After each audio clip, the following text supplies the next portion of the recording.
आपका बहुत बहुत स्वागत है हमारे चैनल क्राइम चार्जशीट में, जिसमें हम कैदियों से जुड़े हुए चीज़ों को आपको बताते हैं और ख़ासकर सज़ा तक और सज़ा के बाद जो ये सीरीज़ है इसमें पर्टिकुलरली हम कोशिश करते हैं वो जानकारी दें जो उम्र कैद में से उम्र कैद काट रहे कैदी हैं, उनके रिलीज़ की क्या क्या पॉसिबिलिटीज़ बन सकती हैं। आज पार्ट 3 में हम शुरुआत करते हैं। यूपी पुलिस एक चार्जशीट फाइल करती है शराफत अली के खिलाफ़।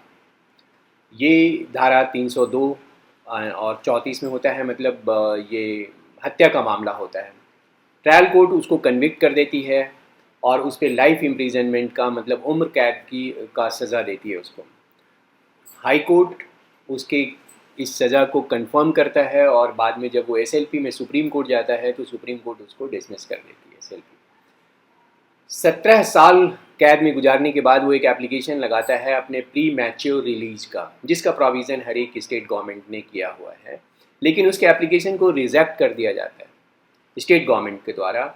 और ग्राउंड ऑफ रिजेक्शन ये दिया जाता है कि जो डिस्ट्रिक्ट मजिस्ट्रेट और सुप्रिटेंडेंट ऑफ पुलिस हैं अमेठी के, जहाँ एफआईआर रजिस्टर हुआ था, उनकी रिपोर्ट ये आती है कि ये शराफत अली एक एक्सट्रीमिस्ट नेचर का आदमी है और उसकी वजह से यहाँ माहौल ख़राब हो सकता है। इस जो स्टेट गवर्नमेंट इसके डिसमिस करती है, इसके रिजेक्ट करती है उसके एप्लीकेशन को, उसको वो चैलेंज करता है सुप्रीम कोर्ट में आर्टिकल 32 कॉन्स्टिट्यूशन ऑफ इंडिया के तहत।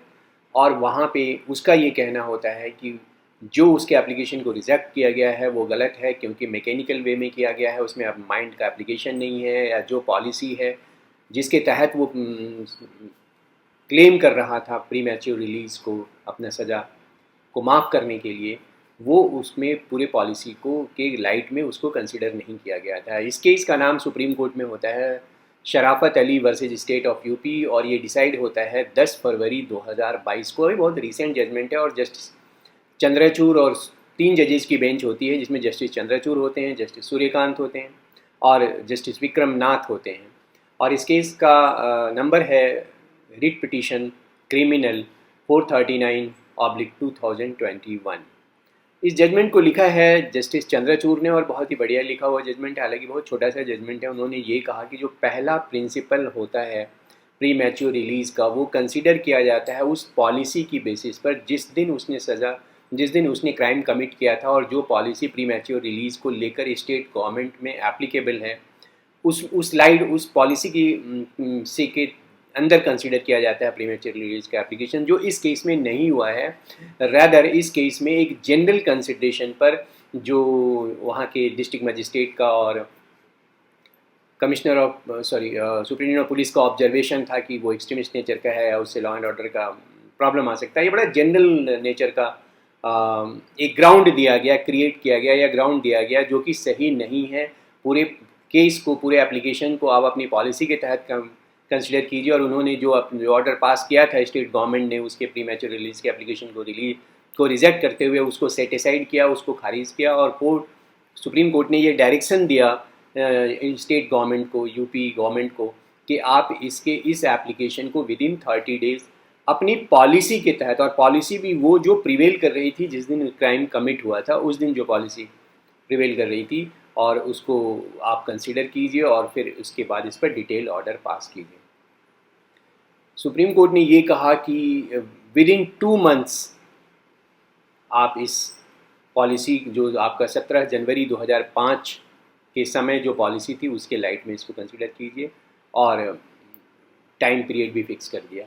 तो इस जजमेंट के ज़रिए जो चीज़ मैं कहना चाहता हूँ वो ये है कि सुप्रीम कोर्ट ने बड़ा स्पेसिफिकली एक पॉइंट को किया कि भाई आप मैकेनिकली और जनरल ग्राउंड पे किसी के इतने बड़े राइट को, प्री मैच्योर का रिलीज़ का राइट है, बहुत बड़ा राइट है कि एक बंदा उम्र कैद की सज़ा काट रहा है तो उसको सज़ा में माफ़ करने की बात होती है, बची हुई सज़ा को, तो उसको आप इतने जनरल कंसिडरेशन पे आप रिजेक्ट नहीं कर सकते, ये गलत है। तो मैं उन सभी लोगों को कहना चाहूँगा और उन एडवोकेट्स को कहना चाहूँगा जो इस तरह के केसेस कोर्ट में करते हैं कि आप जब भी इस तरह के ऑर्डर पास हों तो आप उसको रिट पिटीशन में हाई कोर्ट या सुप्रीम कोर्ट ज़रूर चैलेंज कीजिए, इससे आपको ज़रूर फ़ायदा होगा। धन्यवाद, नमस्कार।